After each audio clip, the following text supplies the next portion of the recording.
মাঝে মাঝে বলতে হয়, যত বড় মুখ না তত বড় কথা। বাবা, তুমি 5ই আগস্ট কোথায় ছিলা? মানে এই গেল যে 5ই আগস্ট কক্সবাজারে বৈশা বৈশা সমুদ্র তীর থেকে আকাশ দেখছিল, সমুদ্রের ঢেউয়ে ঢেউয়ে কিছু ফিলোসফি মাথায় ঢুকায় নিয়ে আসছে। আসার পর এগুলা গড়গড় গড়গড় করে বলছেন, কিন্তু এই কথাগুলো আসলে কতটুকু বলা সমীচীন বা কতটুকু সমীচীন না, এইটাও কিন্তু ভাবার বিষয়। কথা বলছেন নাসিরউদ্দিন পাটোয়ারিকে নিয়ে, যিনি ফেব্রুয়ারিতে নির্বাচন হতে দিবেন না। আসলে নাসিরউদ্দিন পাটোয়ারির এই সক্ষমতা আছে, সময় বলে দেবে। তবে তিনি গতকালকে যে বক্তব্যটা দিয়েছেন, আমি মনে করি যে এই ধরনের কথাবার্তা বাংলাদেশের ইতিহাসে আমাদের সেনাবাহিনীকে নিয়ে, সামরিক বাহিনীকে নিয়ে বা এর সাথে সংশ্লিষ্ট যে ডিপার্টমেন্টগুলো আছে তাদেরকে নিয়ে কথা বলার মতন এত বড় দুঃসাহস, এটা আসলে ওই অন্য কেউ দেখানোর মতন সুযোগ দেখিও নাই। আর এরকম বক্তব্য দেওয়াটা কতটা সমীচীন?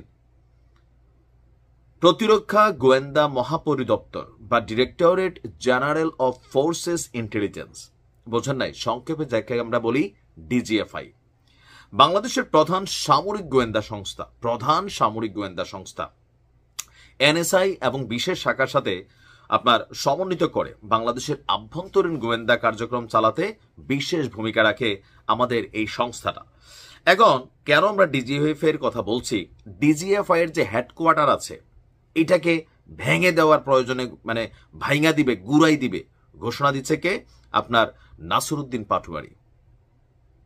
মানে এত সস্তা হয়ে গেছে আমাদের দেশের আভ্যন্তরীণ শৃঙ্খলা কাঠামো, আর এত নরম হয়ে গেছে সামরিক বাহিনী যে ডিজিএফ এর হেডকোয়ার্টার ভেঙে দিবে।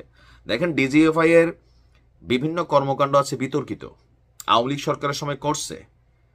এখন 2-4 জন কর্মকর্তা যদি খারাপ হয়ে থাকে, তাদের আপনি স্পেসিফিক বিচার চাইতে পারেন, তাদের বিরুদ্ধে আইনি ব্যবস্থা নেওয়ার জন্য সেখানে আপনি দাবি তুলতে পারেন। কিন্তু একটা সংস্থাকে তার হেডকোয়ার্টার আপনি ভাঙা ফেলবেন, এই যে কথাটা, এই দেশে মবের যে কালচার আপনাদের মাধ্যমে তৈরি হচ্ছে, যে কোনো সময় এই ঘটনা ঘটতে পারে।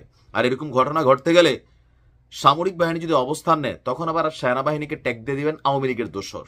মানে আপনারা ডিজিএফ এর হেডকোয়ার্টার ভাঙা ফেলবেন, ইট খুলে নিয়ে যাবেন, আপনাদেরকে কেউ কিছু বলতে পারবে না।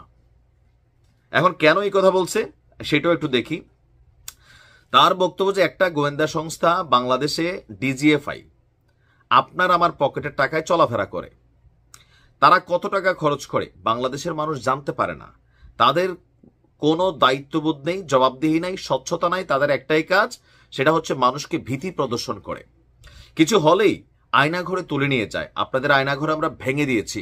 সামনে যদি একই ধরনের প্রচেষ্টা করা হয়, আমরা আয়নাঘর কেন, ডিজিএফ এর হেডকোয়ার্টারই ভেঙে দেব। অনেক সহ্য করেছি। বাংলাদেশে যদি ডিজিএফআই থাকতে হয়, অবশ্যই এটার সংস্কার করতে হবে, করেন। কিন্তু আপনারা যে ভাষাগুলো প্রয়োগ করছেন, এগুলো তো ভাই গুন্ডা পান্ডার মুখের ভাষা। অনেকটা এই লেভেলেই কিন্তু বক্তব্যগুলো আসতেছে। হইতে দেব না, ডিজিএফ এর হেডকোয়ার্টার ভাঙ্গা ফেলবো। আমার কথা হচ্ছে, ডিজিএফ এর মধ্যে সবচেয়ে দুধের দোয়া তুলসী পাতা তাও না। এদেশে প্রত্যেকটা সরকারি বেসরকারি গোয়েন্দা সংস্থা বা বিভিন্ন যে সেক্টরগুলো আছে, ম্যাক্সিমাম সময় আমরা এখানে দেখি পলিটিক্যাল কানেক্টেড অনেক ব্যক্তিরা অটোমেটিক এখানে কিছু অ্যাডভান্টেজ নেয় এবং কি ক্ষমতাসীন সরকারকে তারা সুযোগ সুবিধা দেয়। প্রতিপক্ষকে ঘায়েল করতে রাষ্ট্রযন্ত্র ব্যবহৃত হয়। এটা শুধু ডিজিএফআই না, আমাদের পুলিশেরও সবগুলো শাখা এই একই কাজ করে। দোষ কি তাদের? আমার আরেকটা ভিডিওতে আমি বলছিলাম, আমার মতন আপনার মতন মধ্যবিত্ত পরিবার থেকে কিছু টাকা পয়সা দিয়া অথবা এমনি মেধার জোরে কেউ একটা চাকরি পায়, এই চাকরিটা তার জীবনের সব। প্রমোশনের লোভ তারে পায়, টাকার অভাব তারে দেখা দেয়। টাকা যখন চোখের সামনে দিয়ে ওরে ফরফর ফরফর করে, এটা ধরার চেষ্টা সবাই করে। তো এই কাজগুলো করতে গিয়ে অনেকে ভুলে যায় তার যে দায়িত্বটা, এটা সাধারণ কোনো দায়িত্ব না। তার হাতে যেই বন্দুকটা আছে, পিস্তলটা আছে, বা মামলা দেওয়ার ইস্যুটা আছে, গ্রেপ্তারের ইস্যু আছে, এটা সাধারণ, এটা একটা মানুষের লাইফ নষ্ট করে দিতে পারে। তো এরকম অনৈতিকতার কারণে আমরা অনেককে দেখছি যে পথ পিছলাই গেছে, তাদের বিরুদ্ধে শাস্তিও হয়েছে। এখন তার মানে এই না যে পুরোটা সেক্টর এরকম আপনার দুর্নীতিগ্রস্ত হয়ে গেছে অথবা ডিস্টারবেন্সে চলে গেছে।